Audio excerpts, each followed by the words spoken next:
પોરબંદરના સુદામા મંદિર બિલ્ડિંગના રિનોવેશન લગતી કામગીરી કરવા માટે સુદામા મંદિરના પૂજારી સહિત 6 કબજેદારોને કબજા ખાલી કરવા 2.5 માસ પૂર્વે નોટિસ અપાઈ હતી.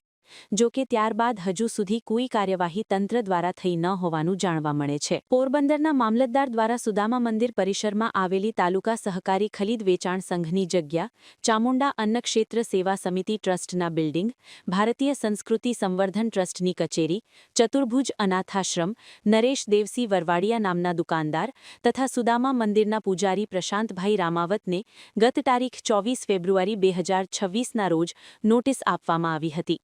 જેમાં જણાવાયું હતું કે મામલતદાર કચેરી વહીવટ હેઠળના સુદામા મંદિર ટ્રસ્ટ હેઠળની જમીન પર આવેલ આ તમામ જગ્યા સુદામા મંદિરના રિનોવેશન કામગીરી માટે 15 દિવસમાં ખાલી કરી દેવામાં આવે.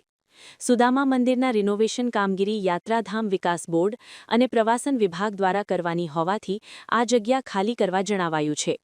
અને જો તેમ કરવામાં નહીં આવે તો કાર્યવાહી કરવા પણ નોટિસમાં જણાવાયું હતું. જો કે ત્યારબાદ હજુ સુધી તંત્ર દ્વારા કોઈ કાર્યવાહી કરવામાં આવી નથી. પવિત્ર યાત્રાધામ વિકાસ બોર્ડ અને પ્રવાસન વિભાગ દ્વારા સુદામા મંદિરના રિનોવેશન લગતી કામગીરી શરૂ થવાની છે અને સુદામા ચોકનો મંદિર પરિસર સમાવેશ કરવાનો હોવાથી આ કામગીરી કરવામાં આવી હોવાનું જાણવા મળે છે.